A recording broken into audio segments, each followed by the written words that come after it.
She'll ask you lots of questions to find out who you are, to make you feel like a star. She doesn't care if you animate on the ones or the twos. She just wants to get to know the real you. Oh, yes to that.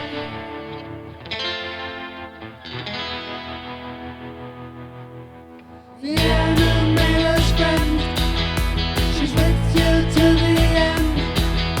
She'll be your new best friend after cocktails and coffee. The conversation is so carefree. She doesn't care if you animate on the ones or the twos. Just sit back, relax, and time will fly by. Here we go.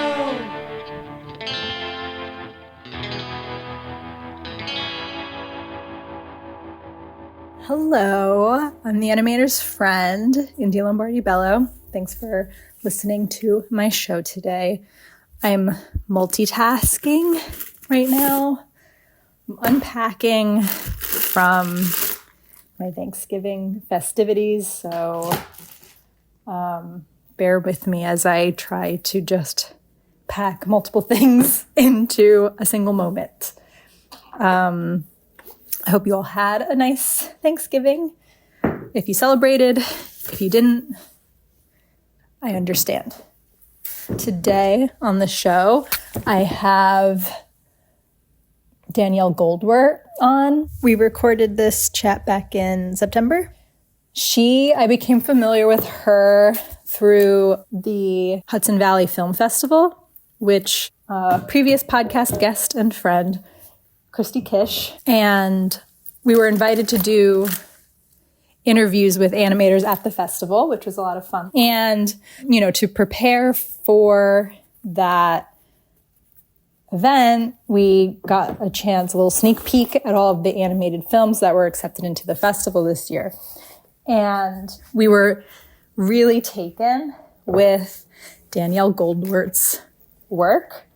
So we were so excited to interview her, and because we loved her film, Waterlogged, which Waterlogged is about a climate scholar confronting the haunting reality of his research as a surreal environmental catastrophe unfolds around him, blurring the lines between his personal despair and the global human experience. The story explores the psychological toll of inaction, asking whether hope can be found amid the rising tides of collective negligence. So the film's just it really struck us, piqued our interest. We both are very climate conscious, and it's just a really wonderful stop motion animation.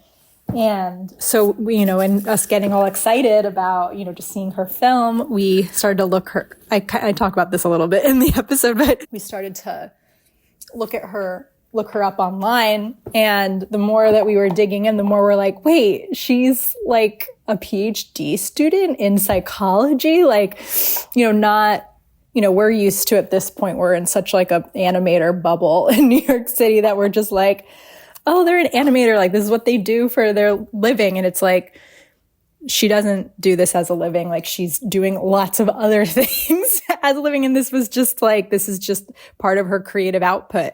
And we were just further impressed because it's she made a really gorgeous film in her spare time, in her spare time from her PhD and everything else that she's got going on.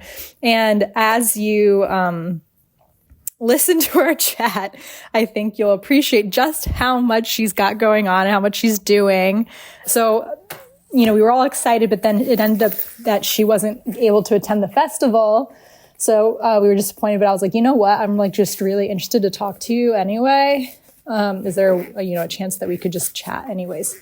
She was like, yeah, I live in the city. So that worked out easy. Also, just since it's coming up, this podcast is not a New York animator podcast, although it might feel that way sometimes. I just live in New York City. It's easy for me to talk to people who are already here, obviously. but I do my best to expand from my circle as much as I can. So yeah, grateful to have been made aware of her work through the Hudson Valley Film Festival, which, as far as I know, their submission for the next year, for 2026, is opening soon. I can't say when, I guess, but soon. So I'll definitely let you all know when that opens up, but keep an eye out. You can follow them on Instagram. You can go to their website, to their Film Freeway, all that good stuff, and keep an eye on what they're up to. I think multitasking doesn't work because I'm having a hard time doing both things, but I'm just going to keep going. I hope you'll enjoy getting to know Danielle as I did. And let's listen in to my chat with my Sagittarian friend. I feel like it's important to say because we're in Sagittarius season. Sagittarian friend and also soon to be doctor friend, Danielle Goldwert.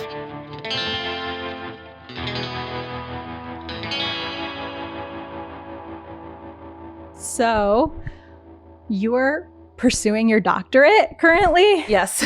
Can you tell us a little bit about that? I'm going into my 4th year now. I'm getting my degree in social psychology, and all of my research is about the psychology of climate action. So understanding why people don't act and why we don't want to think about climate change, and how can we remedy that and get around it using theories and interventions from social psychology. So I conduct like large scale, they're called mega studies, which are research studies using huge samples. Our last one had about 50,000 Americans, and we tested a series of different interventions to see which one would work the best to promote different types of climate action, like attending a climate march or committing to change your vote, donating money, things like that. With this background in like psychology around climate change, like how did you then like end up doing animation and like films and things like that? Like how do these all kind of culminate? Because like, I mean, the film that I saw, Waterlogged, is, you know, very much about climate change. How did this all happen? Yeah, I mean, my like academic pursuits and my hobbies, my creative pursuits have always been pretty separate, as much as I would have loved for them to intersect more. Like I thought maybe for a while, since I like psychology and art, I'd be like an art therapist. It just like, I don't know, I kind of like them being separate, their own thing. So I've always loved, I mean, painting and visual arts, like drawing. I was always interested in animation. And then I think it was early in high school, I just like started playing around with making stop motion. I didn't know anything about it. They were terrible, but I always knew I wanted to make another one. And then during COVID, during the quarantine, like, okay, I've got like probably like 1 or 2 months. I'll be stuck at home. I could just make a movie. I thought I'd be done by the time we got out of lockdown. It took me 4 years to finish it because I had to like learn how to do it all. But yeah, I guess I was just always interested in it. And then it was finally the time to go for it and start doing trial and error and teaching myself how to do it all. So you're totally self-taught. Yeah. That's amazing. Well, I mean, I was one of my majors, or no, I studied art in college. So I took like 3D sculpting class. So I learned how to sculpt in clay, which definitely informed or gave me the skills I needed to build like the puppets. But yeah, I mean, I never took like an animation class or anything like that. I think that's amazing. Yeah, like, thanks. I mean, because Christy Kish and she's my friend and she's an animator.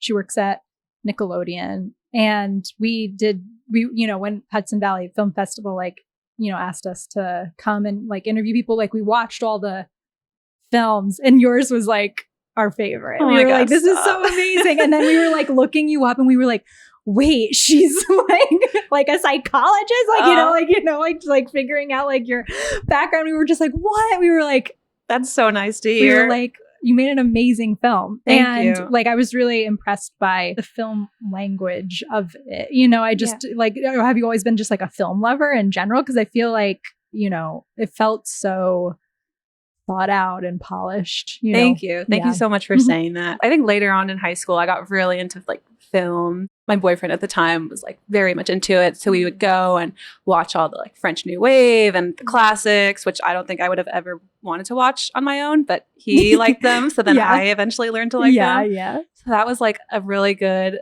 cinema education, like Yeah. getting literate and watching all these like experimental films I probably would have never seen, like Fantastic Planet, this French animation that I would have never ever come across on my own. I like loved it, and I that was one of the ones that made me like, oh, I wonder if I could do something like that. Yeah. But yeah, I love watching movies, and I always just wanted to try my own hand at it. And I always made like home movies growing up, and I would force my sisters and all of their little friends to act, and they were all really bad. I don't think I'm good at directing actual humans. I think animation's more like up my alley. Yeah, puppets are they're easier to they manage. cooperate. Yeah. They do exactly what I want. Yeah, totally. And then, I wanted to, I guess, also talk about your paintings, because we're surrounded by your paintings right now. They're really gorgeous. So that's been like maybe, is that more of something that like has been a consistent like part of your creative outlet, is like the paintings? Yeah, I've been painting for as long as I can remember, and I've always loved it. I never really wanted it to become a career. That's a lot. I would have loved to like sell some work, but I also hate to part with any of my paintings. Yeah. So that's a tough thing to reconcile. I don't want to, they're all very personal. I paint mostly like my friends and my family and like myself. And it just seems weird for a stranger to have that on their wall. Yeah. But I've always loved painting. I love to just like spend hours and hours and hours doing it. It was very like calming, a good creative outlet. And there was definitely a period since moving to the city where I was like, I'm in New York. This is my shot. Like, I'm going to try to get into a gallery, or maybe I'll make it as an artist and quit my PhD. And so I spent a few months like really working on it and networking and pushing myself to go to gallery shows. And I actually had my first a show that was like very nice, and all my friends and family came, and it was really sweet. But I just realized like through that process that I don't think I fit in the art world. Once it becomes not a hobby, I was just like, what do I paint now? Like, what would anyone want to buy? And I hated that I was thinking along those lines. Yeah. And it just kind of turned me off from the whole thing. So I just really love having it as a hobby. And I know I'll always do it, even if I never sell anything. Yeah. Well, I mean, I think it's a nice like hobby to have. And then you have like these beautiful like paintings that you can surround yourself with, or give them to friends or family, you know, whatever. I don't let my parents buy any art. When they got their new house, I was like, okay, I've got a whole collection for you. Now I've got like my own little museum to hang them up in. Yeah. And I feel like a lot of animators like kind of go the fine art route first, and then they're like, I don't like this vibe here, you know? And then they like somehow like find their way into animation. Like I feel that way too. Like my background was more in like fine art oriented stuff, and in landing in animation kind of randomly, I'm just like, oh, I like this so much more. I like the community so much more. And the people seem a lot cooler. Yes, people are really sweet and funny and fun. I feel like they're like kind of weird. Like, yes, it's cool. There's not like as many airs. Like I feel like in like fine art and like other arts too, like fashion and stuff like that, I feel like there's more of like a persona associated with it, and like there's like so much like seriousness and like self-seriousness that just like doesn't exist in animation. Yes, that's why I struggled with like going to these gallery shows and having to pretend to be like, yes, I'm so moved by like the shitty painting that like I really don't like at all. I was just like, okay, I can't do this. Yeah. Same. Yeah. Oh, I wanted to ask, do you have like another animation that you're planning? Yes, I'm working on it now. I told myself after the last one, like that took me 4 years. It was like, okay, I cannot do that again. And then after I went to River Run, which was my first film premiere, and I watched everyone else's animations, and it was kind of like a nice little confidence boost. I was like, oh, like, okay, I think, I'm like hanging in there with these people who do this. Yeah. And I got really inspired to try to make another one. So now I'm doing one that's rotoscoped. It's not stop motion, although I am trying to do like a kind of experimental combining the drawn animation with having an actual stop motion like miniature set. So that's been interesting to try to figure out how that's going to work. But yes, it's fully rotoscoped, which means I have to have someone actually act it out. And because he lives with me and is accessible, that's become my boyfriend, who is like not nearly as cooperative as the puppets were. He wants to do like 2 takes. He's like, all right, it's good enough. Just go animate it. I'm like, I'm going to spend 100 hours on this 2 seconds of footage. Please just do it till it's perfect. Yeah. But he's, you know, he's very good for a non-actor. He's a trooper. Yeah. And he does all the things I ask him to, which I like. Good. But yeah, I'm actually hoping that one might be done like maybe in a few months. Okay, amazing. But, you know, I said that about waterlogged, and then it would be like another year and then another year. So yeah, you never know. Yeah. What's the subject matter, if you can reveal anything? It's still pretty vague. Honestly, like I'm not a writer. I like the animation and like the visual parts of it, but coming up with the storyline is rough for me. So it's also a little darker of a film. Same with waterlogged. I think those stories are more interesting and more fun. Yeah. But it kind of plays into some like absurdist philosophy themes. Not super plot driven, but yeah, I don't really know what it's about. I'm not being purposely vague. That's just like there's not really a super clear plot, at least not yet. Maybe I'll work something in there. Well, I like that kind of thing anyway. And I also, in contrast with fine art, I feel like even if you make something that is kind of like ambiguous, you have to be like, oh, it's actually about this and that. Whereas in animation, I feel like it's just like, I just wanted to make something. Exactly. I hated trying to give like even titles to my paintings. I'm like, I don't know. It's just my sister like sitting in a chair. Yeah. It's not that deep. Yeah. Maybe I shouldn't say that. I'm very deep. Very deep. Yeah. All right. What's your sign? Sagittarius. Yeah. Cool. Am I saying? I don't know. No, Sagittarius. Okay, yeah. I know all about it. Yeah. Do you feel like a Sagittarius, or are you like not that connected to astrology in general? Or I'll be honest, I don't know anything about it, but people usually tend to guess that I'm a Sagittarius. Interesting. Which makes me think I'm probably like the prototypical Sagittarius, but I don't know what that means. I don't know if it's a good thing or a bad thing. Sagittarius is good. I like Sagittarius. Okay, cool. They're fun. They're funny. They're silly. Okay. But then also maybe like a little like restless, like hard to pin down kind of thing. Yeah. I like that. They are a fire sign, but I don't feel like fire signs are associated with being, I feel like kind of like they're fiery. So like, you know, maybe they're intense in certain situations. I feel like Sagittarius is like the least intense of the fire signs. I can get pretty heated. Yeah. I also feel like with certain signs, it's like, because there's like what? It's earth, fire, water, air. So then certain signs, it's like, I think maybe Sagittarius, because if I'm thinking about the symbol, it's like a man that's a horse too. So I feel like it's probably the earthiest of the fire signs. So also like maybe like a bit of a groundedness to you as well too. All right. I like all but that. But also like restless. I don't know. Confusing. I'm definitely like always doing stuff. Yeah. So yeah, sounds accurate. And definitely, I mean, from just our short conversation, you're like trying new things. You're throwing yourself into things that you're like, I don't know, like I'll try this out, and like doing it well. So like that's like a cool thank you quality, you know, but it comes from maybe like a restlessness or something. Probably. If I'm not busy with a project, I'm like, okay, I gotta find something. Yeah, that's good. Yeah, it's important to have those things. Stay busy. 2, what did you eat today? Oh, so today was unusual because I went to a like invited breakfast panel discussion thing for my research stuff. So they actually served a very nice breakfast buffet, and I had like a muffin and a cookie and a brownie and a little fruit, healthy. But normally for breakfast, I just have like a granola bar or some oatmeal. Gotcha. So, what was the panel exactly? I think it was like a UN delegation on the information environment, specifically related to AI and climate and misinformation around both of those. Some of the scientists on the panel presented what they've been working on, and then they talked about the agenda for the coming year. Yeah. So it was interesting. It was my first time on that panel. Yeah. Any revelations? Nothing crazy. There's misinformation and there's climate change. Yeah. Nothing groundbreaking. But we are working to fix it. Cool. Yeah.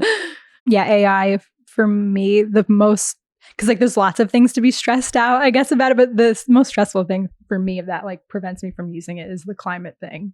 Because I'm just like, if I'm climate conscious in the rest of my life, Yeah. then of course I'm going to also be mindful Right. of this too. And it's like, there's so much pressure, like, oh, use it. And it's like, not if it's like, I wouldn't like, you know, not that this is a good comparison. It's the only one thing I can think of. I wouldn't like throw like trash on the street for like, you know what I mean? Like, so like, why would I do this? You know what I mean? Like, yeah, it's a tough balance. moralistic issue. Yeah, totally. Because there's also the trade-off of like, if everyone else is using it, especially like for research and in academia, then you do kind of fall behind because people are getting these crazy new skills and doing these fancy coding and computational models, which you just like, I don't think they would know how to do it without the AI. Yeah. So yeah, it's definitely a balance. And as someone whose main topic of study is climate change, try to be mindful of it. Yeah. But you know, there's always trade-offs. Yeah, it's hard to like fight against it. I've been like, I mean, I'm more, you know, deal with it on the creative side. Yeah. And I feel like a lot of people like in animation, at least that I know about, like they're kind of like over it already. It's almost like the novelty's like already wearing off. Or I agree. I didn't like it even. I mean, even now for my new project, which I'm like doing the crazy hand-drawn frame-by-frame animation. And whenever I tell people about it, they're like, you know, hey, I could just do that. It's so rude. It's like, that's not the point. Right. I'm like, yeah, sure. But I'm having fun doing it. Yeah. And I don't think AI could do it as well. And even if it could, like, who cares what AI has to say? Yeah. I don't like AI art.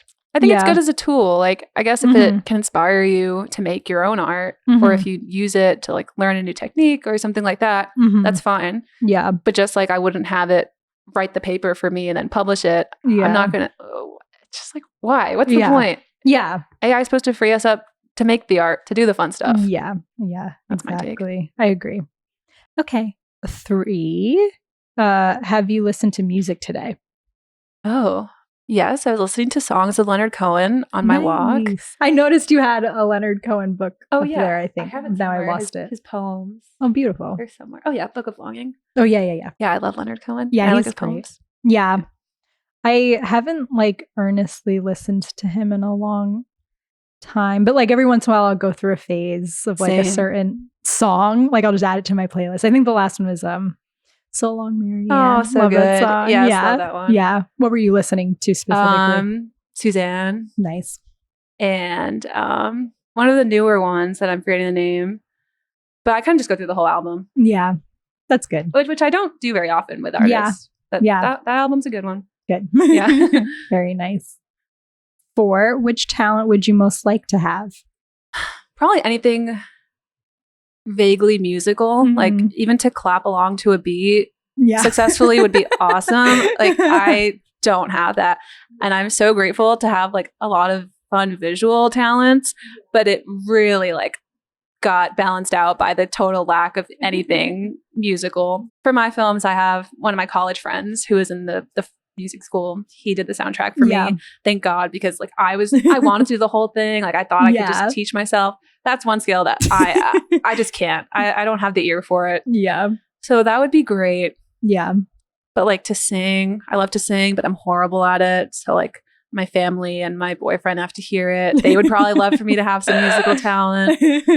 Dancing. Yeah. Anything like in that world. Yeah. Very foreign to me. Yeah. But I would love it. Yeah. I feel like a lot of animators have been giving that as an really answer. Yeah, it's like I wish I had more musical talent. Oh, yeah, good. Glad it's not just me. Not just you. 5. What does a day in the life look like for you? Oh, super varied because I have very little structure in my life. I'm in the later end of my PhD, so I'm done with my coursework. I just go in for like a few meetings sometimes, and my advisor is actually in California, so we meet remotely. So most of my days, I try to wake up and exercise. And then after that, hopefully there's nothing on my calendar. And then it's like, great, the whole day is open. And I can, sometimes I'll like paint all day. Or, I mean, lately I'm just like drawing for my film from like noon to 2 or 3 a.m. every single day with as few breaks as possible, like kind of insane mode.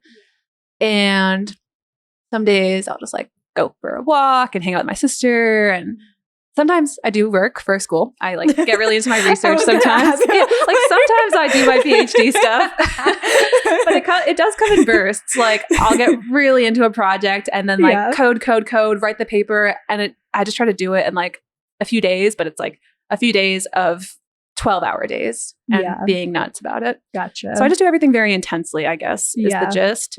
But I feel very calm about it because I feel like I'm choosing everything that I want to focus my energy on, which nice. I'm very grateful to have. I don't know if I would do well with structure and like a job. Yeah. So.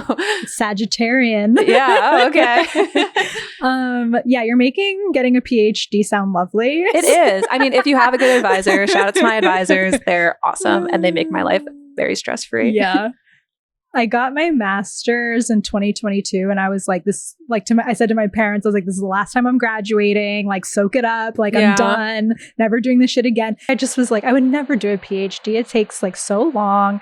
And then I don't know, lately I'm like, it's pretty good. I mean, if you have a question you want to answer and you're passionate about it, it's cool. Like you get to just think about what you like and read articles about it and write, like contribute to the knowledge base. Yeah. I really enjoy it. Yeah. I feel like, cause I like to write. So I feel like it'd be like a nice excuse to just write. But like, I'm like, is that the type of writing I want to do? Or am I more like, do I want to be more creative? Yeah, it's definitely not creative. But it's like, I like to like think about things and connections and stuff like that. What subject would you do? I don't know. So I think the reason why I thought about it at all is because like a couple of years ago, I forget what organization was doing it. Some like, established like arts nonprofit in the city. And it was like a fellowship, like a 2-week fellowship.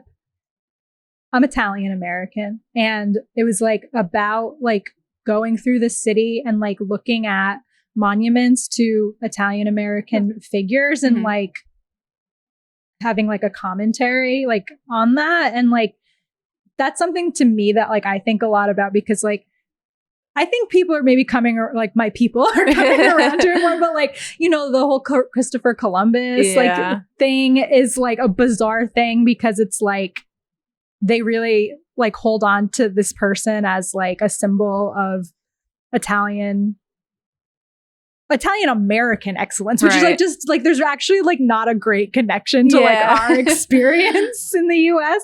So it's like this really problematic thing because it's like he was horrible, Right.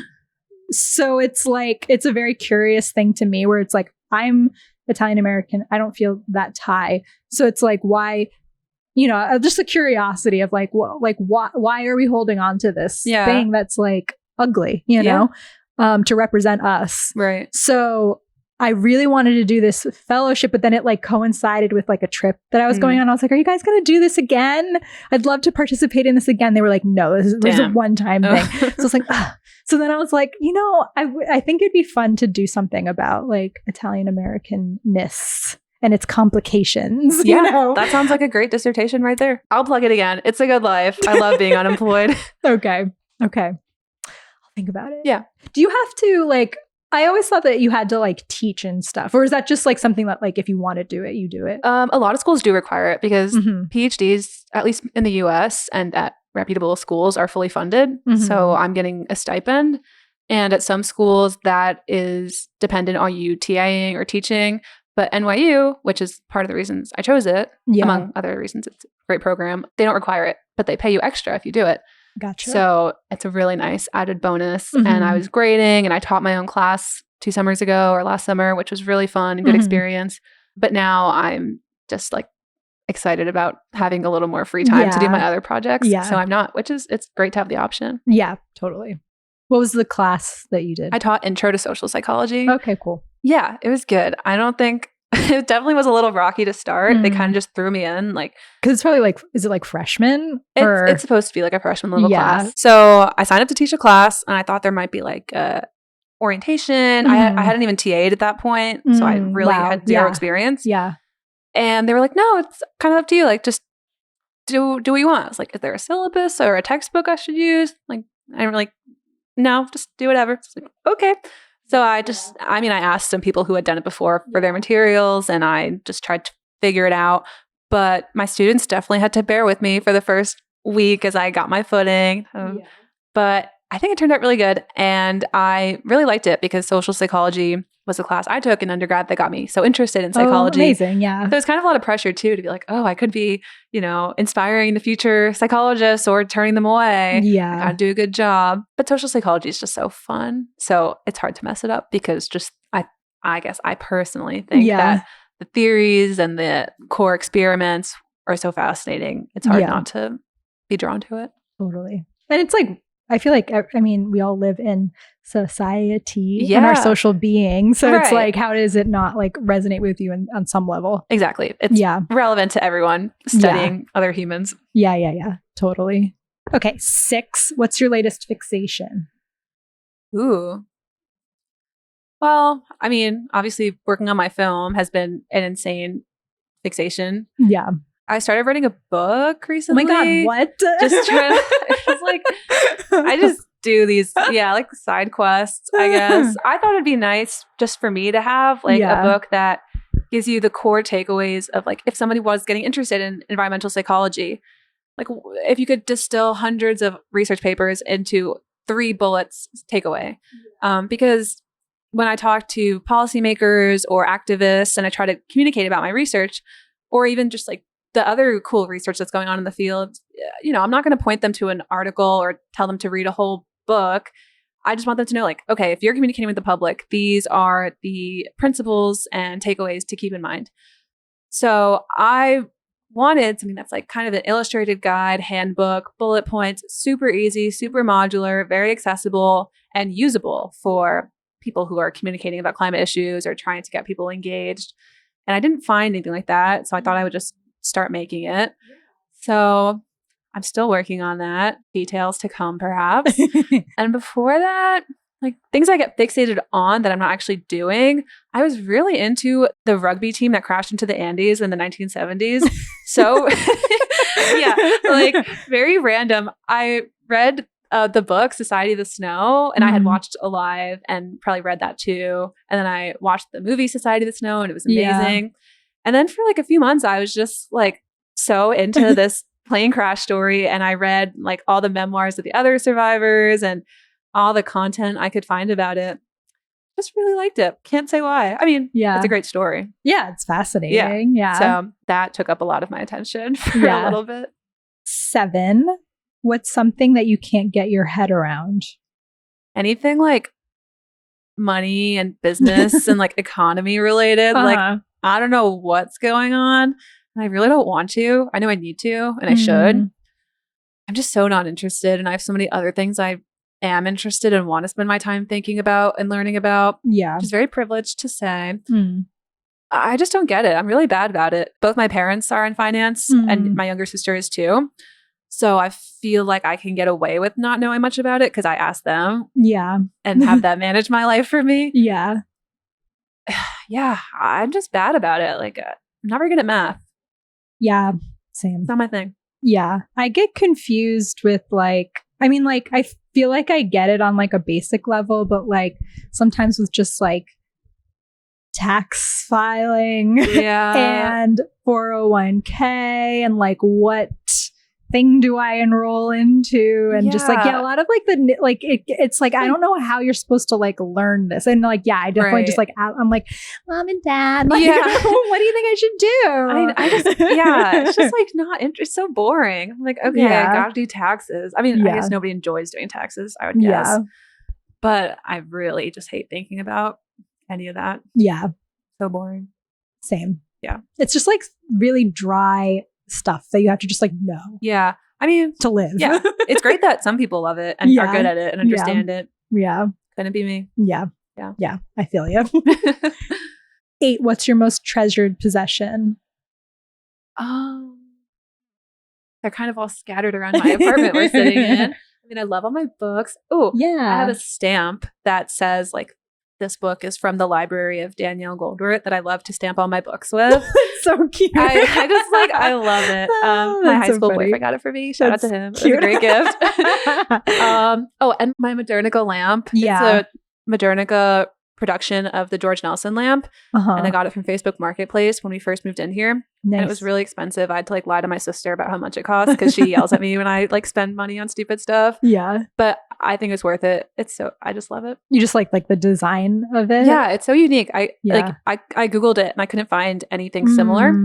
The stand is really cute, and it's a plant pot that's in the middle, but my plant died. I have to get a new one. That's so cute. Yeah, that's really cool. I just think it's really unique. It's kind of like a little art piece. Yeah. And I don't often buy art because I try to make all my art. Yeah. But this one, I really love it. Yeah. Yeah, it's cool. It's a cool piece. It's exciting when you find something like that. And it'll probably be a good like thing to hold on to. Yes. That's like one of the few things I think will be worth passing down to my children. Yes. Yeah. Are you into like interior design stuff? Because that's like a fixation of mine lately.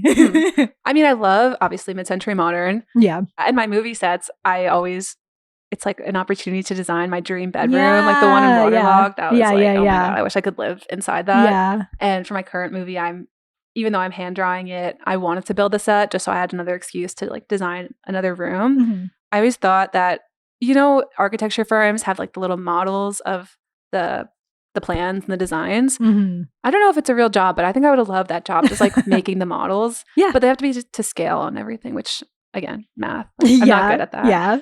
But I do like the idea of something like that. Yeah. And I like design. Yeah. But I don't know if it's my forte. Yeah. How about you? You like design? I like to like make my place, in the way that I want. I never felt like I like learned that, and like I wanted to like learn like what's the terminology for different things, different styles, different types of furniture, like what's like different between like a credenza and a console, you know what I mean? Yeah, like I still don't really know. And so I subscribed. I recently canceled it, but I still have like I think magazines coming. I subscribed to Architectural Digest. Oh yeah. And it's like it's just so fun because I do love like looking at houses and like and how people design their spaces, and so that's been like so fun. And like I have learned things about like I feel like my own taste like from it, because I just like I'll pull out pages and then I keep them in a binder of like things that I feel like I could actually do in my apartment currently. Like I kind of limit myself to like, let's not think about like down the road, because then you're going to have like 20 binders. Right. It's like, what could I actually implement here now kind of thing? Cool. And yeah, it's fun. But yeah, I have similar taste, I think, to you. Yeah. It's like timeless. I feel like. Yeah. I don't like the trendy stuff. No. The grays. Ugh. Yeah. Yeah. Ew. Some color's nice. Yeah. You need I like some pops color. of color. Yeah. Agreed. 9, what's something that you think's overrated? I don't know if this is something that is highly rated, but I feel like all this talk of like bed rotting or like just rotting in general, like being lazy and lounging around, which I definitely do my fair share of. Like at night, it's fun to like sit on the couch and look at mindless stuff. But I feel like it shouldn't be aspired to or like idealized, at least in large portions. I just feel like trying hard is cool and being lazy is kind of like, okay, I don't know, that's not that interesting of an answer. But I don't know, I think like being lazy, I don't know if it's even considered cool anymore, but I feel like at one point it was like, oh yeah, I don't care, like I just do whatever, and I have no I don't know. Well, I feel like it's more normalized to be like, yeah, I'm just going to like hole up and do nothing and just be on my phone, whatever. And that, but I feel like that's like a symptom of like some kind of a burnout. Like that's not like something that I feel like you should be all the time doing. And like when I think about like myself, I only feel like I'm doing that if I just got back from the gym at night and I'm tired. Yeah. So then I'm definitely just like sinking into my couch. Or if I'm feeling like burnt out and it's like I need to like recover. Same. And it's like it feels good because it's like you do need it on a certain level, but like I know it's like a bad thing when like on a Saturday, like all I want to do is just like lay on my couch and like watch TV all day long. I'm like, that's not good to feel that way, and something's out of whack. Right. You know what I mean? But I guess I'm also hypocritical because I also love like just walking up to my sister's house and being like, oh my gosh, we're going to spend the whole day sitting on the couch watching TV. Like, this is amazing. Like, I really enjoy it. Yeah. I guess you just have to balance it with like, you know, if you're super tired, there should be a reason for it. Like, hopefully you're putting your energy into something you really care about otherwise. And then it's cool to like take a break and do nothing. Yeah. Okay. I think you're right. Yeah. And then 10, what's something you think is underrated? Oh, I think like being really serious and intense about things. If you couldn't tell, I feel like a lot of times people are like, Danielle, like relax. Like you don't have to take everything so seriously. I know I don't have to, but I like to. Like I think it's really fun. And I do take my life seriously. It's like, it's my life. I want to make it really awesome. Yeah. So I think that's cool. And I think other people don't. So that counts as underrated. Yeah. Yeah. Passion is important. Yeah. And ambition too. Right. I'm not that humble. Like I'm very ambitious. I try to be really good at everything. Yeah. Okay. 11. What did or do your parents do for a living? You said finance. Yeah. They started a practice together as financial advisors in wealth management. Yeah. And then now my dad is working on transitioning the practice to my little sister. Oh, cool. So couldn't be me. I'm really glad for her that she's doing it. Yeah. And there will be somebody to manage my money forever. Yeah. But it's so far afield from anything. Like it was never even a thought that like, oh, maybe Danielle, she's the oldest, she'll take over the business. Like, no, it was never happening. Yeah. And then do you have just the one sister? I have 2 younger sisters. Okay. And actually they both live upstairs now. They just moved in together in this building. That's so nice. Yeah. My middle sister, Nikki, she lived in this building first. And I was living a few blocks away and my boyfriend was living in Chelsea. And then this apartment came up in the building and I love this building. Yeah. And my sister has 2 dogs and I was trying to push for my boyfriend and I to get a dog and he did not want that. Yeah. So this is kind of like our perfect compromise. Like I get to be their dogs. I get to play with them whenever I want. I don't have to actually like take care of them that much. Yeah. And he doesn't need to get a dog. And this area is really nice. Yeah. So yeah. It's really like a very nice area. We got really lucky with this unit. Yeah. Amazing. Good. 12. What were you like in high school? Probably not that different than I am. I don't know. High school was a weird time. I transferred around a bit. Like I went to a magnet school for communications actually. Okay. So that was all new people from who I had grown up with in middle school and elementary school. So that took me like a bit of time to find my footing. And I really I gained a lot of cool skills there, but it was a really small class. I stopped liking it, I guess. And both of my sisters were at this like prep school that I visited once and I'm like, oh, this place is really nice. Why don't I go here? Yeah. So I just remember having that thought. And then 2 weeks later I was there. Yeah. Kind of just like my mom made it happen. Thanks, Mom. Then I transferred like halfway through the year. So I was like the new kid, which I didn't mind it. I kind of liked all the attention. Everyone was like excited to meet me. Oh, like, that's nice. Yeah. But then, it still took me a minute to like find the people that I really clicked with. And I was always very nerdy, very try-hardy, probably really annoying. But my friends that I liked were kind of like the stoners. So it was good for me to like relax a bit. Yeah. I don't even like drugs, but I just liked hanging out with them. You liked like the secondhand like effect of it's just like good to relax a little, chill out. That's so funny. It was hard. High school was hard at first, but by the end of it, I had an amazing time. I loved it. I was really sad to leave. Yeah, that's good. Are you in touch with like a lot of people from high school still? A few of them. Yeah. Some of them I'll see this weekend. Both high schools I went to were really small. Like each was a class of about 80 students. They were both very unique communities. And especially being new to the prep school I went to, most of the students, or a lot of them, were what they call lifers. So they had all been there since pre-K. So they all were like very close, all knew each other since growing up. So it was a little strange to be just like thrown in there. But I really liked it. I loved all of them and I loved being there. Yeah. I've never heard it referred to as lifers. That's so funny. Yeah. That's what they call them. Because I was in more of that kind of a situation where it was all the same people the whole K through 12. Yeah. You know? I feel like I wouldn't thrive in that. I kind of need like to switch it up a little. Yeah. Yes. Some new people in the mix every once in a while. Yeah. But yeah, I loved high school, even though the start of my answer made it sound like I didn't. It was a journey. It was a journey. An evolution. Exactly. Yeah. A lot of growing and like finding myself. Yeah. Important. Yeah. 13. What characteristic are you most drawn to in other people? I like people who like to do things and people who have similar interests. Although I don't know if that's true because none of my friends are artists. Some of them are, but most of them that I hang out with are just people that I like play pickleball with. I actually met most of them playing pickleball around here in the West Village. That's how I met my boyfriend too. So it was just what I did with all my time. Like I was really into it. We would just spend most of our days at the courts. So it just kind of happened naturally and it wasn't forced at all.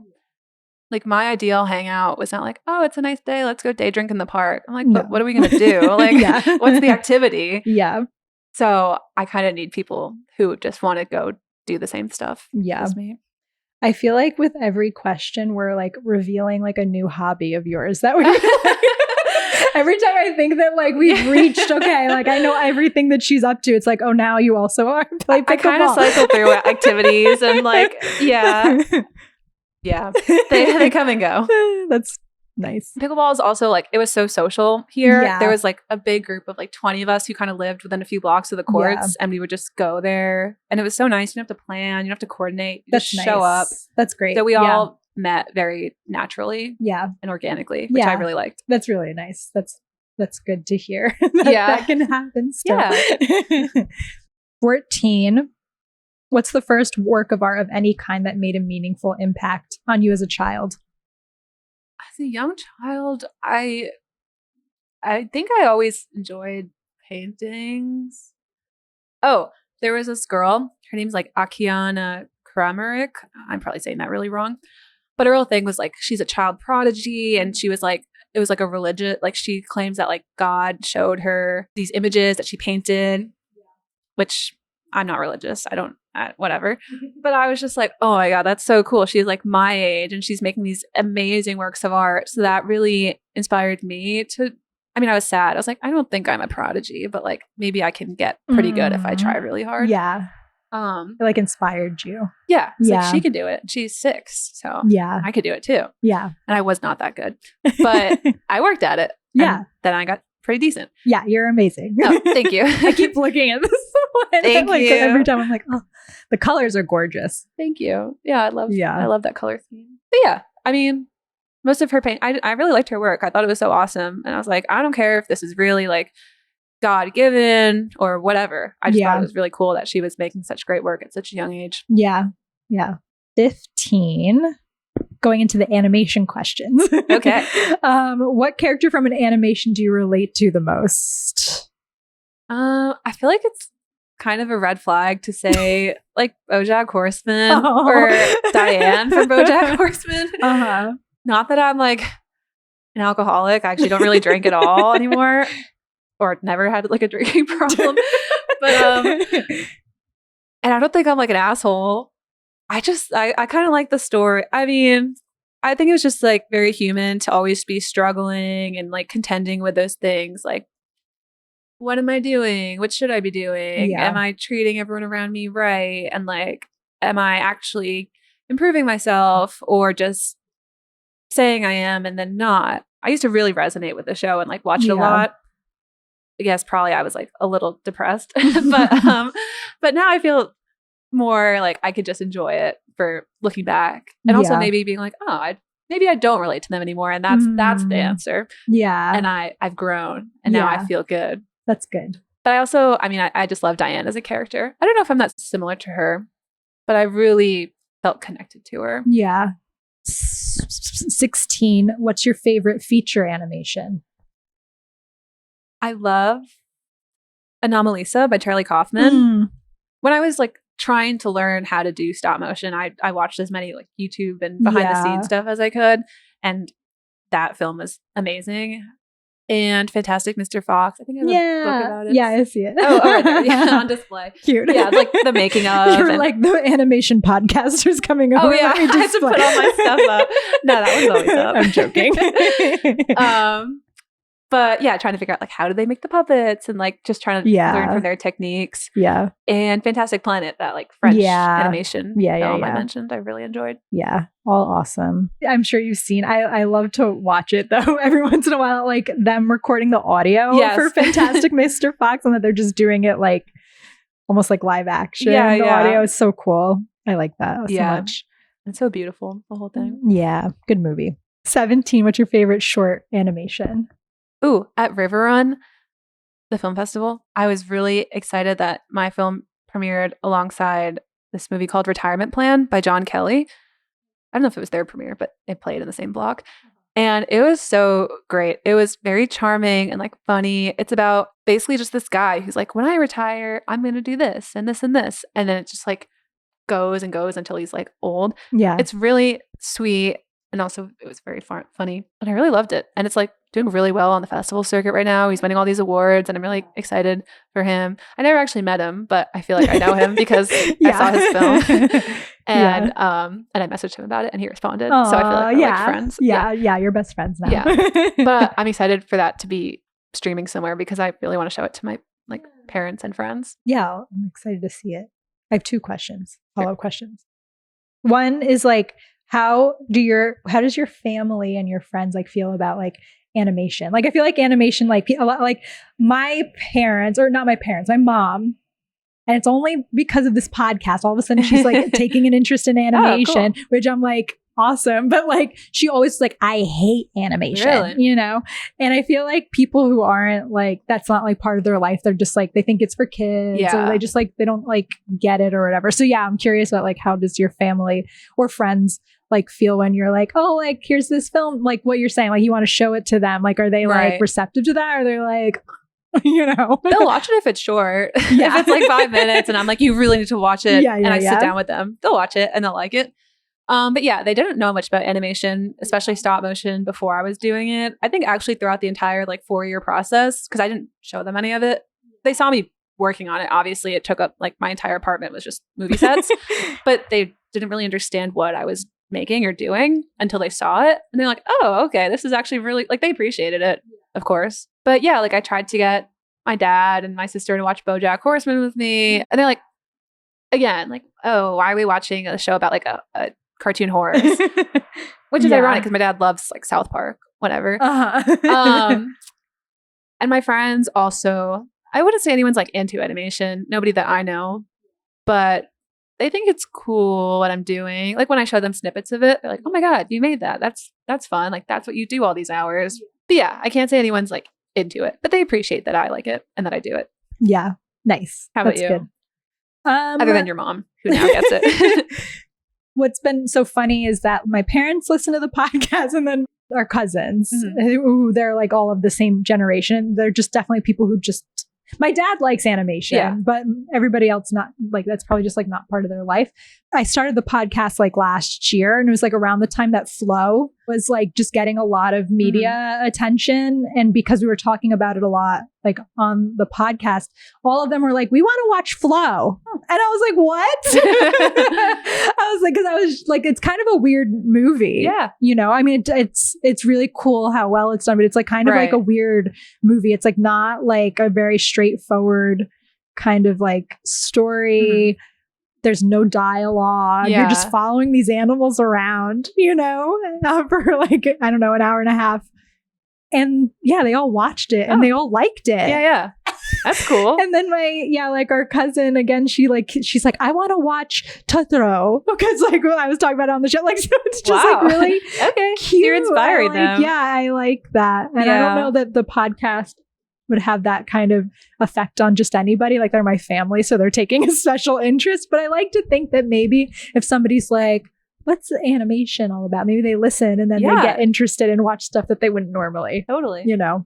Yeah. I think a lot of people are familiar with like the Leica movies, like Coraline and all that. So when I'm trying to explain like what exactly I'm doing, I'd be like, I try to use that as a reference point. And that's a movie that I feel like a lot of people like love because it's just like a great movie. Right. Yeah. So when people say like, oh, I don't know if I like animation or stop motion. Yeah. I'm like, no, you probably do. You just don't know that's what you're watching. Totally. Yeah. Totally.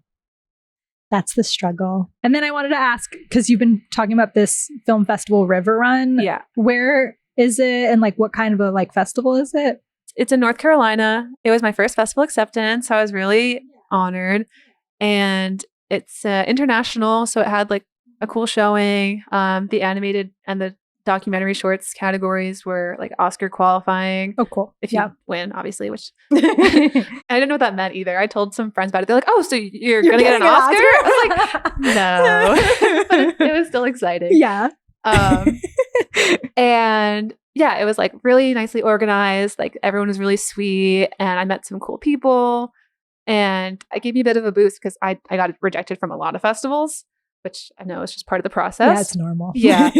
But I was starting to feel discouraged. And then I talked to people there. They're like, "Oh my God, this is your first film and it's at River Run." Like, "No, it's a great festival. Yeah. You should be really proud." Yeah. So I was like, "Oh, okay. I am proud." Yeah. So awesome. yeah, I'm really excited. And I hope to show my next film there if it's done anytime soon. Yeah.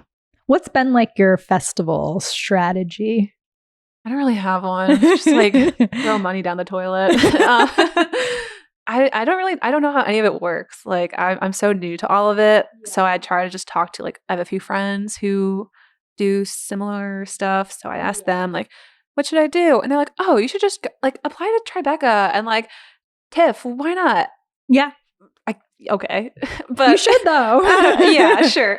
You should do that. So the general thought is that your film has like a 1.5 year shelf life of festivalness, and the first year probably you would want to focus on those big ones. Okay.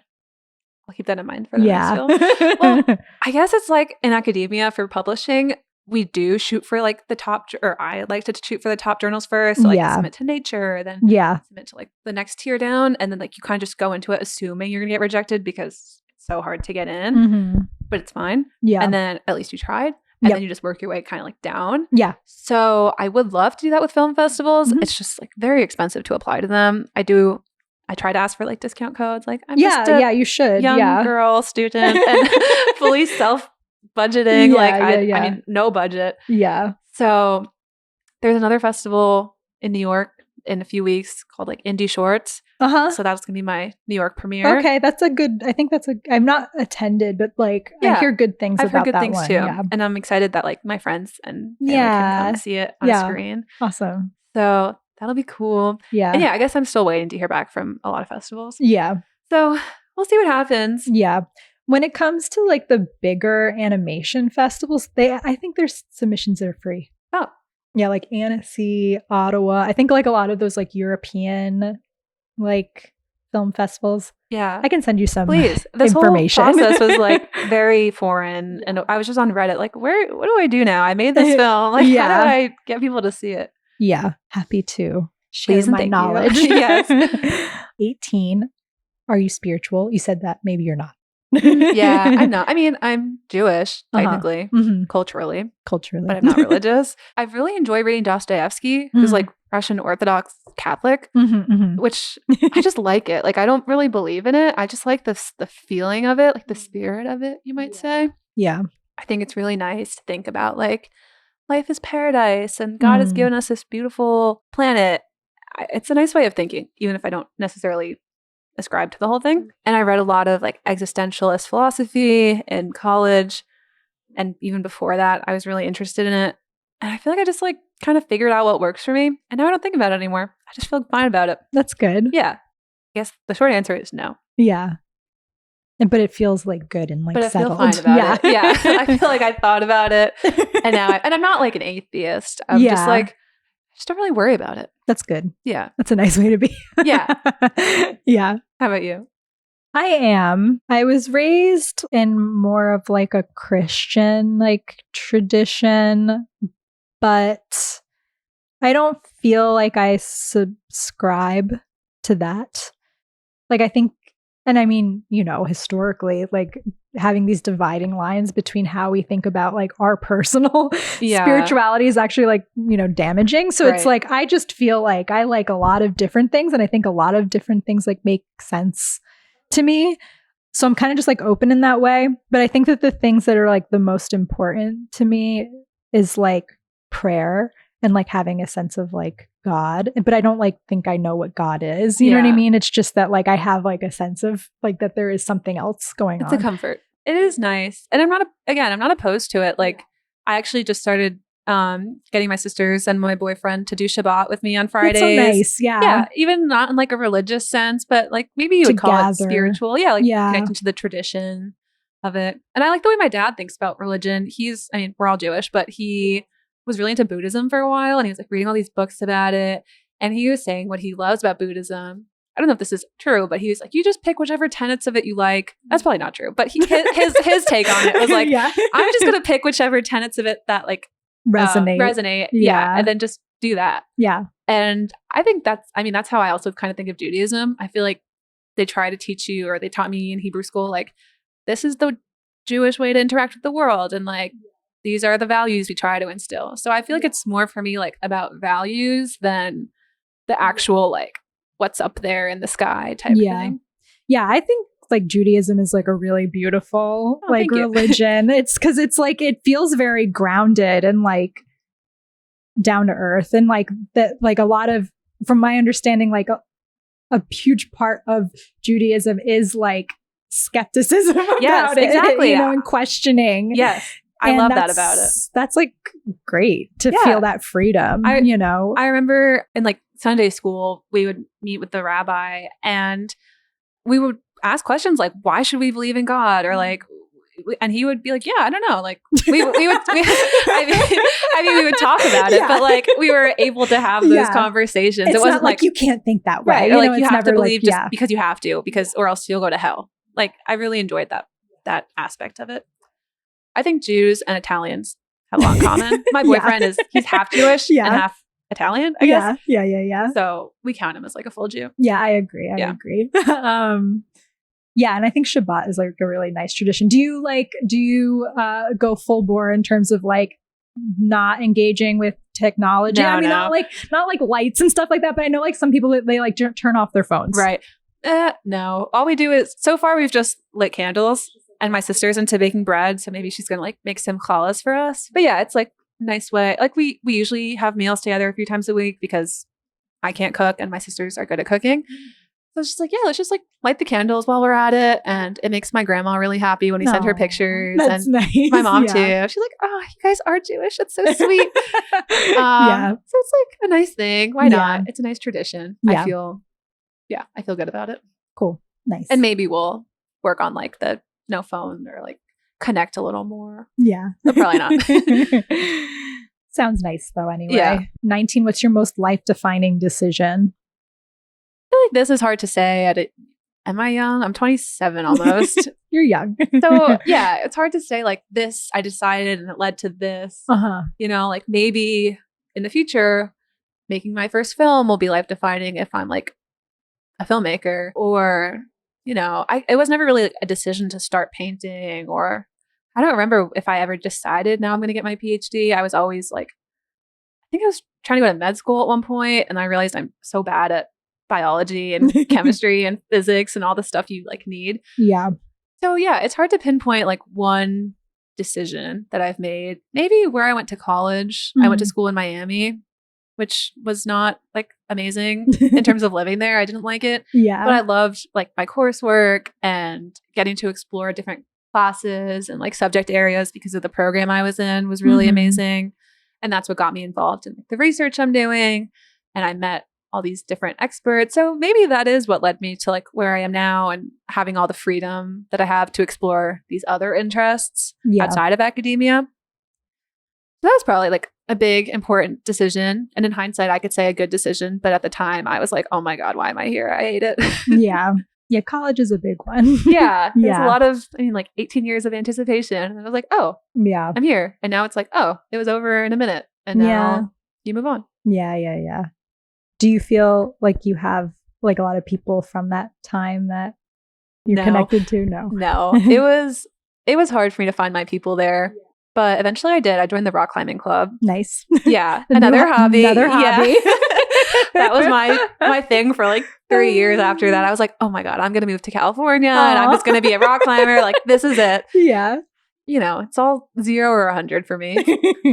And I really liked a lot of them. They were cool. And I still try to see a few of them each year when I'm like traveling out west for conferences, or if I want to reconnect with my more adventurous side. I hit them up. Yeah. But none of them ended up in New York. So it's just didn't work out, that we're seeing each other very often.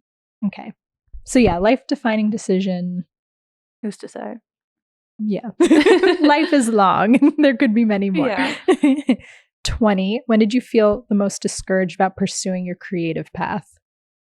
Probably those few months that I was saying where I was like so inspired at first that I was going to make it as an artist. I was like, this is my time. And then I came out of it like, I don't even think I've really painted much since then. Not because I'm like, oh, they killed my spirit. I've just been busy with other stuff. Yeah. But yeah, I was just like, okay, that dream is dead. Like, I don't even want it anymore. Aww. Yeah, which sounds sad. Yeah. But it was always kind of like a reach anyway. Like, how many successful painters are there? And it's kind of nice to be like, okay, like, I don't have to worry about it or like hope for it. I'm just going to do it the way I like it and not think about it. So I've kind of made peace with it. It's kind of like a good place to be. Like I tried, and I think maybe if I like really kept pushing at it, who knows? I could have done something. I could have made it perhaps, but I don't think I would have really enjoyed it as much as I thought I would anyway. So it kind of worked out the way it should have.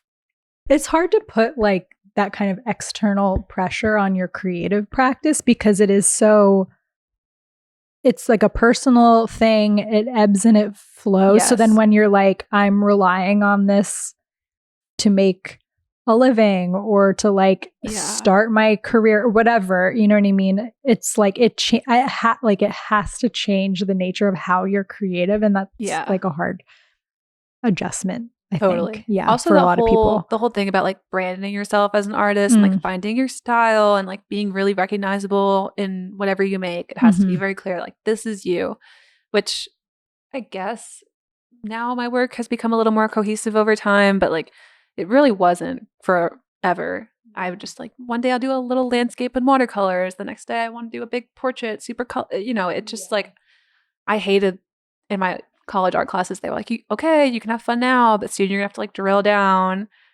Even now in my research, people keep telling me like, you got to drill down, like brand yourself. I don't like it. I want to just do what's interesting at the moment. So it doesn't make for maybe like the most successful career, but it's more fun and fulfilling, I would say. And that's important. Yeah. 21, what do you consider your greatest achievement?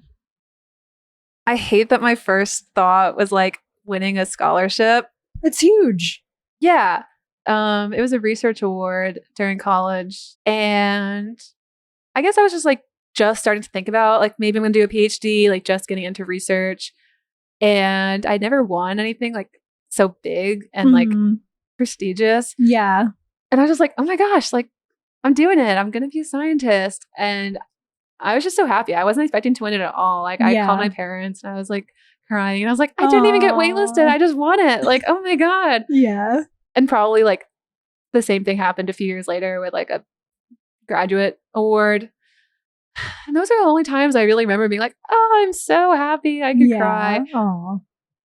So yeah, unfortunately, I'm very achievement oriented. And so those were really proud moments. Yeah. I mean, it's a big deal to be like recognized in that way. And then being like, we really want you to come. You know? Yeah. Because, I mean, I guess people do get recognized for their art and like winning at a festival or something is recognition. But art's very subjective. And I guess research is too. But it was kind of like I worked really hard and I did a cool study. Yeah. So it's getting recognized. Yeah. Which I appreciated. Yeah. This is your surprise question. Okay. Kind of going back to maybe some of our earlier chats here. Like, what advice can you give us about like how to manage our emotions around like as we're facing climate change and climate crisis? Because I think that's like the hardest thing is just like not getting depressed by like things that are going on and being able to balance and like not have it take up your whole brain space, but then also being effective to enact change when you can. Yeah. That's a great question. My collaborator and I are actually working on a paper right now about emotions around climate change. So that's perfect. And we tested different emotions that people feel when we talk to them about climate issues and which of those emotions are more related to them taking action. Because there's a lot of conversation these days about like, climate anxiety or depression. Yeah. Which like, I don't think are inappropriate responses because it is scary and anxiety inducing. Like it's accurate. It's right. It's not like, oh my God, like you're being anxious about something that's not real.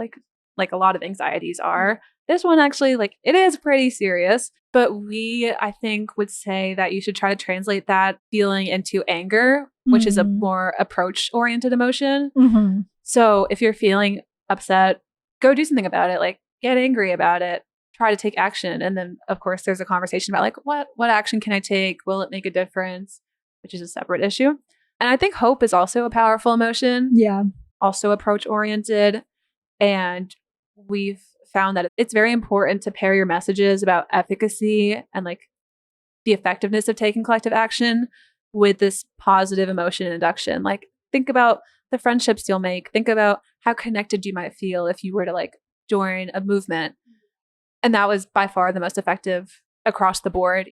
It's tough. Like, I struggle with feeling discouraged or like, can we make a difference? You know? But I think when you feel like that, you just have to take action anyway. And usually just doing that makes you feel a little better. Like, this is something tangible that I can do.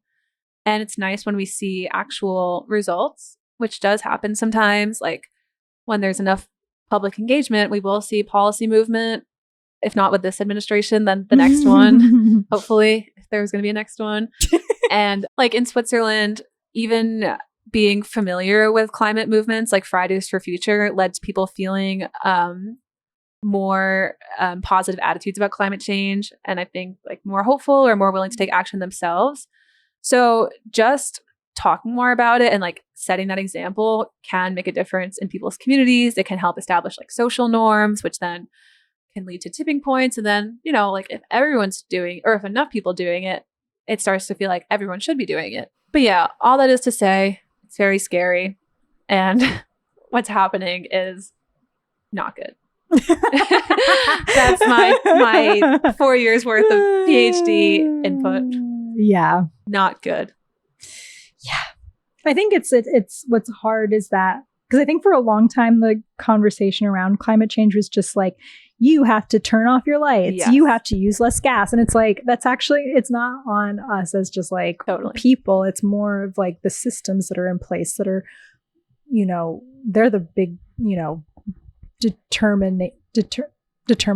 Yeah. Like how we're going to move forward. And also the biggest users, you know. Exactly. And so that's what's so upsetting. Yeah. You know. There's been a lot of discussion and like debate within my field of environmental psychology. Like, yeah, should we even be talking to people about their individual actions? Like, is it fair? You know, even in places like the global south, when we go to tell them like, don't turn on your AC, it's like, how can we be saying that? You know, like we, the rich countries are causing so much. There's issues of fairness, but then also it's not really an either or. We kind of need both individual action and collective action, which I think, people are starting to recognize a little more. Yeah. Like, sure, we can blame it on the government or corporations, but that doesn't excuse us from having to do our part as well. Yeah. Which is something we try to communicate very clearly. Yeah. Yeah. Because there's also just like a lot of, I think on the part of the individual, a lot of complacency and just like, oh, this is just how things are. But it's like, I think that like if there's companies that you don't like the way that they're approaching the environment, like boycott them, be vocal about boycotting them, you know, stuff like that. Like that's like something simple to do that can, if enough people do it, like that does send a message that then hopefully, you know, makes a difference. Yeah. Consumer decisions, I think, have a big impact. Like money talks, you know, if they're not going to listen just because we tell them we want climate action, then they'll listen when they start making less money. Yeah, totally. Because that's all it's about. Yeah. Always is money. What it comes down to. Yeah. I've been participating in the economic blackouts. I don't know. There's one happening right now. You're not supposed to do anything at all, money-wise. If you do, you use cash. Okay. I just had to stop at the bank and get some quarters to do laundry. So I'll just spend some quarters. I think that's okay. Yeah. But yeah, I've been trying to do stuff like that. It's hard to know though, like how many people are also doing it. Right. But if that feels like something that I know I can do that, you know what I mean? And I can feel better about doing that kind of thing. Yeah. I was just going to go on a little tangent. Sure. Well, I was just I going to say, love like, tangents. you know, there's all this talk about like virtue signaling on social media. And, Yeah. like, what is it doing? Yeah. You know, with climate issues specifically, I'm like, you know, I do try to put my money where my mouth is, but even then, like, does it do anything? And I think it's exactly what you're saying. Like, if you're doing something that's like a big sacrifice or a big impactful decision for the environment and you share about it, or like, it doesn't have to be on social media. If you have a conversation about it with people, it does start to make it feel like more normalized and more of an expectation for other people that they should be doing something similar. Yeah. So I think there's something to be said for just having conversations about these issues that you care about. The trouble is when that's the only thing you're doing and then you're not actually taking doing action. anything. Yeah. That's when it becomes like, okay, sure. But anyway, Yeah. that's it. Yeah. That was my tangent. I liked it. Liked your tangent. 23. What's going good in your life right now? Lately? It's a good time. I'm loving the PhD. Yes. Loving making this movie. Yes. Got a lot of fun projects going. Mm-hmm. Everyone's happy and healthy.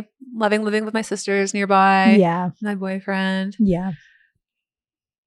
It's all good. Good. I'll leave it there. Yeah. Glad to hear it. And then last question, 24. Okay. What do you want to plug? Well, maybe by the time this airs, I will have shared my animation vlog. Like I was saying earlier, I'm debating. You should just do it. I feel should like just do it. most people like have that thing of like, oh, like do I? And it's like you just gotta like just do it, and yeah, like the feedback's gonna be positive. I know. I'm not good at social media. Like Yeah. the actual process of like editing the video together, Yeah. and like caption it, like the whole thing. There's auto captions Oh. on Instagram. I just Oh. found this out. Oh, shit. Okay, I haven't like and they're actually made a pretty post good. in a while. Yeah.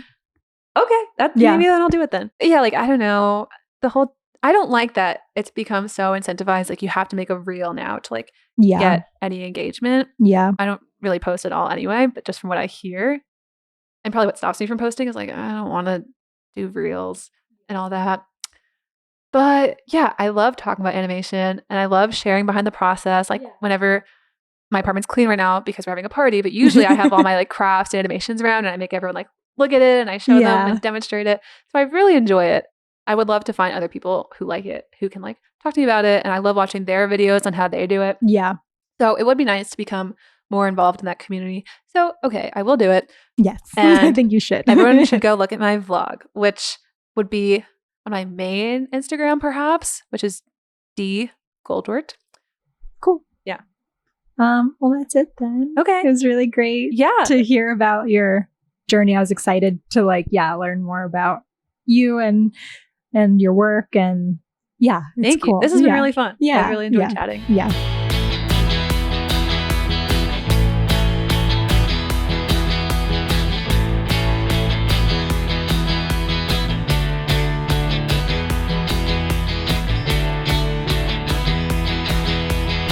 The Animator's Friend is produced, edited, and recorded by me, India Lombardi-Bello. Digital marketing assistance by Arnesh Kundu. Music by Cloutmeyer. Designed by Sawyer Rapon. Microphones provided by SVI MFA Computer Arts. Special thanks to Darren Santamaria, my mom and dad, Michael Dondero, Christy Kish, Nyan Cho, and the Hudson Valley Film Festival.